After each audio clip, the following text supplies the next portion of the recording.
Zainabu, Na? yanzu shi so a matsayin ki na matarsa baya biya miki bukata ta bangaren aure? Yan mana baya biya min yadda ya kamata. Shi so albasa ba ce halin ruwa ba. Ɗana a ce wai bai auri mata amma ya ƙi biya masa bukata. Kin san me yanzu yana ina? Yana gida. Yana gida kin tabbata? Yana gida. To tashi mu je mu same shi.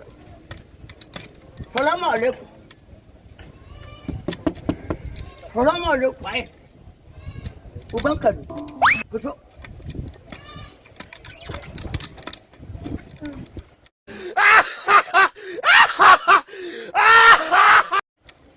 Malalacin banza malalacin wo. Ba wani babu. Mike. Wannan wace ce? Zainab. Mene ɗinka ce? Matata ce. A ce kuma tunda aka yi aure, a ce babu wani abu da ya shiga tsakaninku na zamantakewa aure. Wannan lamari shi ne aure. In ba ka da kakkan mutum, ba ka da lafiya ne. Kai, imin shiru.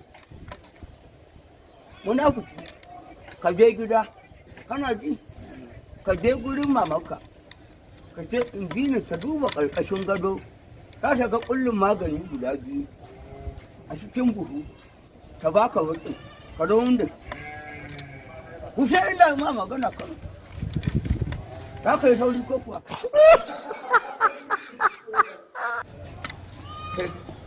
Ina abu, ɗan mazo, kina ji ba? Shi wannan lamari shi ne aure, kin ji ko? Tun da shi ba zai iya miki komai ba, ni zan iya. Subhanallahi. A kai ki ce subhanallahi, ba shi ne matsalar ki ba? Kaki ji komai ba? Ɗanka ne fa. A kun ba ɗana tun da. Baba. Ke, yarinya, tun da bai san lamarin nan ba, ni da miki komai. Wannan ai abun kunya ne, abun kunya ina gaskiya ba zan yi wannan abun Ba abun kunya ba ne, ke, ina Zainab. Gani. Ke, ko da shi ke so zan baki, kin ji? Ya, abin da ya kafo ta nan. Yawa, to mu shiga da shiga da ciki abin ne.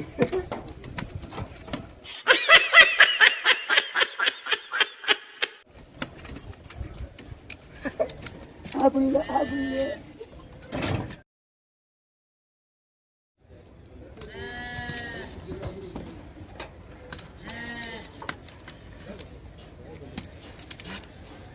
Ina abu?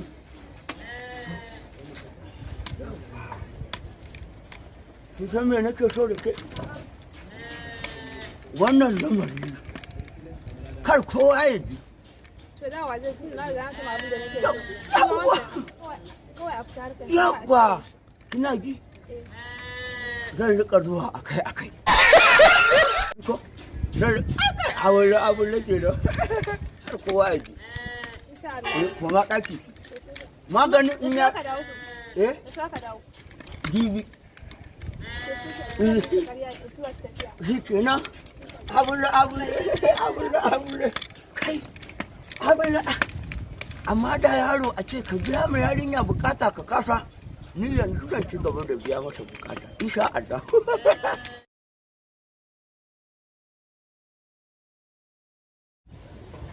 Abu Shushuwa lafiya lau na ganka kai da abu me ya faru kuma? Baba.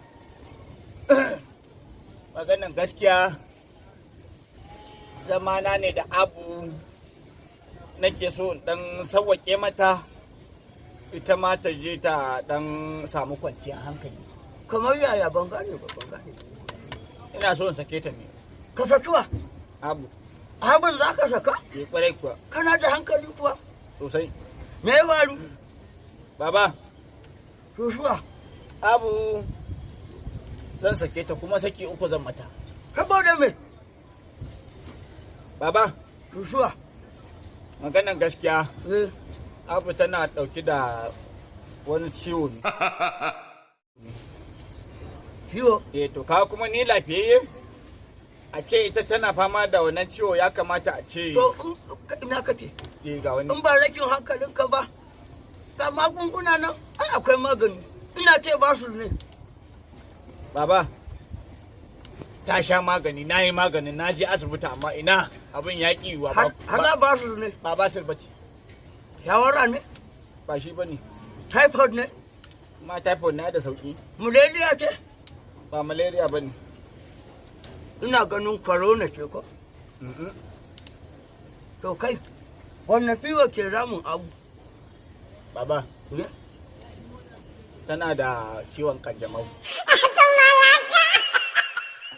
Ya? Kanjamau.